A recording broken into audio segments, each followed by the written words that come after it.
तो नमस्कार दोस्तों, स्वागत है आप लोगों का आपके अपने YouTube चैनल में जिसका नाम है गाइड ऑफ मैन। मैं हूं आप लोगों का दोस्त अभिषेक और आज आपके लिए वाउचर वेरिफिकेशन से रिलेटेड आज मैं स्टॉक से रिलेटेड ऑडिटिंग बताने वाला हूं। स्टॉक से रिलेटेड 3 पॉइंट्स मैं आप लोगों को बताऊंगा जिसके अंदर आप लोगों को काफ़ी बेनिफिट मिलेगा। अब ये 3 पॉइंट्स कौन से हैं जरा ध्यान से समझिएगा। 3 पॉइंट्स हैं।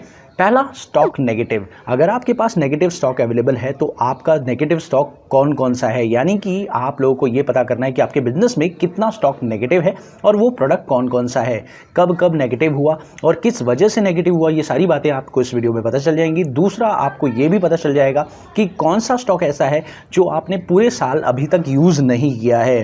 तीसरी बात, आपको ये भी पता चल जाएगी कि आपने कौन सा ऐसा स्टॉक है जो पूरे साल में यूज़ किया है और कौन सा ऐसा स्टॉक है जो आपने सिर्फ बिजनेस में लाए तो हैं लेकिन उसका कोई स्टॉक अवेलेबल ही नहीं है और आपने फिर भी उसे यूज़ कर लिया है। दोस्तों, एक बात और बोलना चाहूँगा कि ये जो वीडियो है, इस पार्ट को जो मैं बनाने की बात कर रहा हूँ, ये ऑडिटिंग का एक बहुत ही बढ़िया पॉइंट है। अब ऑडिटिंग ज़रूरी है एक कंपनी के लिए जो कि आपका सीए करता है। अब सीए ना करके आपका अकाउंटेंट भी वो ऑडिटिंग कर सकता है, लेकिन ये ऑडिटिंग करने के लिए आपको ये वीडियो तो देखना होगा, साथ में आने वाले वीडियोज़ को भी वॉच करना होगा ताकि आपको ऑडिटिंग के परफेक्ट नॉलेज को जान पाएँ। तो ऑडिटिंग का परफेक्ट क्राइटेरिया क्या होता है, इसका पहला स्टेप मैं आज डिस्कस कर रहा हूँ। धीरे धीरे नेक्स्ट वीडियोस में मैं आप लोगों को ऑडिटिंग के और भी बहुत सारे पॉइंट्स बताऊंगा कि आपका अकाउंटेंट भी वो ऑडिटिंग कर सकता है जो आपका सीए करता है। तो कैसे आपका अकाउंटेंट एक सीए का काम कर सकता है, ये आप इस वीडियो में देख सकते हैं। तो चलिए वीडियो शुरू करते हैं और आपको सिखाते हैं ये कॉन्सेप्ट और आपको समझाते हैं इस प्रोसेस को। तो नमस्कार दोस्तों, मेरा नाम है अभिषेक, आप देख रहे हैं गाइड ऑफ मैथ चैनल। तो चलिए कुछ नया सीख लेते हैं। स्टॉक से रिलेटेड पॉइंट बताने वाला हूं और ऑडिटिंग का एक प्रोसेस है। तो चलिए सबसे पहले चलते हैं डिस्प्ले पर। ये मेरे पास एक कंपनी है जिसके अंदर मैं ये सारी बातें करने वाला हूं। तो सबसे पहले डिस्प्ले में चलते हैं। डिस्प्ले में जाने के बाद आपको यहाँ पे जाना होगा एनालिसिस एंड वेरिफिकेशन पर, जिसके अंदर आपको डेटा एनालिसिस का पॉइंट मिलेगा और यहाँ पर आप लोगों को वेरिफिकेशन ऑफ स्टॉक मिलेगा। जैसे ही आप उस पर एंटर प्रेस करेंगे, आप देखेंगे कि आपके सामने 3 पॉइंट दिखाई दे रहे हैं। First is negative stock, second is not use and third is used only in current year.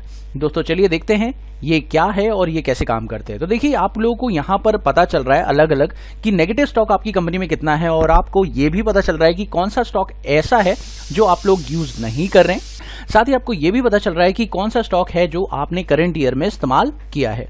तो देखिए, सबसे पहले बात करते हैं नेगेटिव स्टॉक की। जब आप नेगेटिव स्टॉक पे एंटर करते हैं तो आप देखें आपके पास बहुत सारे ऐसे स्टॉक्स हैं जो आप लोगों के पास नेगेटिव आ रहे हैं। अब इनके नेगेटिव आने की वजह क्या है, जैसे कि आप देख रहे हैं यहाँ पर 153 पीसेस का ओपनिंग है, लेकिन यहाँ पे क्लोजिंग अगर आप देखें तो नेगेटिव में दिखाई दे रहा है। तो यहाँ तो समझ में आता है कि नेगेटिव है, लेकिन अगर दूसरे पॉइंट पर आप देखें तो अमूल डार्क चॉकलेट आप लोगों को 600 पीसेस ओपनिंग में दिखाई दे रहा है, लेकिन क्लोजिंग में अगर आप देखें तो नेगेटिव में हो गया। लेकिन ये हुआ कैसे? अगर आप लोगों को ये प्रोसेस जानना है कि भाई ये आपको 600 ओपनिंग में दिख रहा है लेकिन क्लोजिंग में नेगेटिव में दिख रहा है, तो ऐसा कैसे हो रहा है कि ये पता नहीं चल पा रहा है इसके अंदर। अभी तो यहाँ पर ये दिख रहा है कि ये नेगेटिव स्टॉक है, लेकिन क्यों है, इसके लिए आपको क्या करना होगा, इस स्टॉक आइटम पर आकर आपको प्रेस करना होगा F8। जैसे ही आप F8 प्रेस करेंगे आपको पता चल जाएगा इसकी इनवर्ड्स, इसकी आउटवर्ड और इसकी क्लोजिंग। तो इसका मतलब आप लोग देख पा रहे हैं, जैसे कि मान लीजिए इनवर्ड मतलब वो कि कितनी परचेजेज आपने इसको किया है, यानी कितनी बार आपको पूरे साल में इससे परचेज किया है। दूसरी बात ये कि कितना आपने इसे सेल्स किया है। तो सेल्स अगर आप देखें और परचेज आप देखें तो यहाँ पर देखिए परचेज का जो बैलेंस आपको दिख रहा है वो 730 पीसेस है, जबकि आपको जो सेल्स आपने की है वो 1215 पीसेस की है। तो इसका मतलब नेगेटिव में जो क्लोजिंग स्टॉक आपको दिखाई दे रहा है 485 पीस का, वो यहाँ पर दिखाई दे रहा है। दोस्तों, इसके साथ साथ आप लोग यहाँ पर एक और काम कर सकते हैं, आप ऐसे बैलेंसेस को भी पता कर सकते हैं जो कि स्टॉक तो हैं लेकिन उनका कोई ओपनिंग से लेकर क्लोजिंग बैलेंस तक का प्रोसीजर नहीं है। मान लीजिए कोई ऐसा स्टॉक भी आपके पास हो सकता है जो आपने बीच में कभी परचेज किया हो लेकिन उसका कोई ओपनिंग बैलेंस ना हो और आप लोगों ने उसे सेल आउट कर दिया हो। तो मैं आपको दिखाना चाहूँगा इस कंपनी में ऐसे स्टॉक्स भी हैं जिनको मैंने बीच में इंट्रोड्यूस किया है और उन्हें कहीं बस सेल कर दिया है। तो आइए देखते हैं। इसके लिए आपको प्रेस करना होगा इसी स्क्रीन पर F10। जैसे ही आप F10 प्रेस करेंगे आपको देखने को मिलेगा यहाँ पर देखिए Core i5 प्रोसेसर। ये ऐसे प्रोडक्ट्स हैं जो बिके तो हैं लेकिन इनका कोई भी ओपनिंग या क्लोजिंग नहीं है। तो देखिए यहाँ पर ये प्रोडक्ट्स बिक तो गए हैं लेकिन इनका ओपनिंग मेंटेन नहीं है। अब यहाँ पे भी चेक कर सकते हैं आप, मॉनिटर मदरबोर्ड भी ऐसे प्रोडक्ट्स हैं। तो अगर आप इन पर आने के बाद F8 प्रेस करेंगे तो ये सिर्फ सेल्स में आपको दिखाई देगा और आपको इनवर्ड में नहीं दिखाई दे रहा है। देखिए इसमें सेल्स में दिख रहा है लेकिन इनवर्ड में कुछ भी नहीं दिखाई दे रहा है। तो इस तरीके से आप वेरीफाई कर सकते हैं कि आपकी कंपनी में कितना नेगेटिव स्टॉक अवेलेबल है। अब नेगेटिव स्टॉक की एग्जिस्टेंस पता करने से आपको पता चल रहा है कि सेल्स ज़्यादा हैं, कम हैं। सेल्स ज़्यादा हैं ये आपको पता चल गया है, स्टॉक कम है ये आपको पता चल गया है, आपने कितनी परचेजेस की हैं ये आपको पता चल गया है, आपको परचेज को मेंटेन कैसे करना है ये आपको पता चल गया है। ये सारी बातें आपको इसमें पता चल गई। दूसरी बात ये कि आप नॉट इन यूज स्टॉक्स को भी पता कर सकते हैं, यानी कि ऐसे स्टॉक्स कौन कौन से हैं जो आप यूज ही नहीं कर पाए पूरी साल, तो ये आपका वेस्टेज ऑफ मनी है। तो आपको क्या करना है, इन स्टॉक्स को बंद करना है परचेज करना, या इन स्टॉक को किसी भी तरह से निकालना है, या तो इन्हें आप फ्री सैंपल पे बांट दें। अगर आपके पास ये प्रोडक्ट्स अवेलेबल हैं तो ये फ्री सैंपल के तौर पर बांट दें। वैसे तो इनका कोई भी प्रोडक्ट्स आपके पास अवेलेबल नहीं है, पर फिर भी अगर होता है तो आप इसे फ्री सैंपल के तौर पर दे दें, या इन प्रोडक्ट्स को किसी भी तरह से अपने बिजनेस से निकालें बस, क्योंकि इनका कोई भी फायदा नहीं है, इनकी कोई भी सेल्स नहीं है।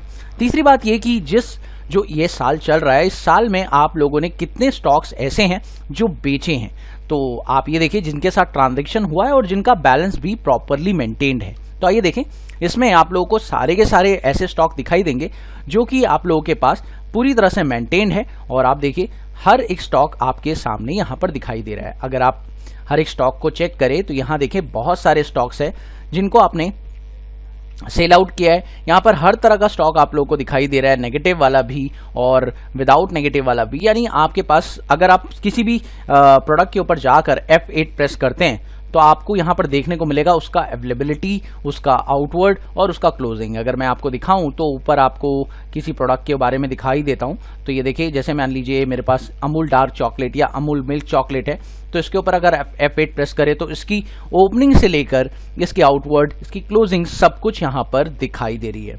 तो दोस्तों इस तरीके से आप इसकी ऑडिटिंग कर सकते हैं। अब दोस्तों ऑडिटिंग करने के बाद मान लीजिए ये प्रोडक्ट आपका वेरीफाइड हो जाता है और आपको इस प्रोडक्ट का जो भी सेल परचेज है वो बिल्कुल करेक्ट है, तो आपको करना सिर्फ एक छोटा सा काम है। आप ऑडिटिंग के लिए एक छोटा सा काम कर सकते हैं, इस पर एंटर करें और एंटर करने के बाद बोलते हैं वेरीफाइड। अब वेरीफाइड का रीजन बता दें कि आपने ये प्रोडक्ट चेक किया, इसकी ओपनिंग और इसकी क्लोजिंग और इसका सेल और इसका परचेज सब कुछ मैच है, तो यहाँ पे कहेंगे प्रोडक्ट इज ओके।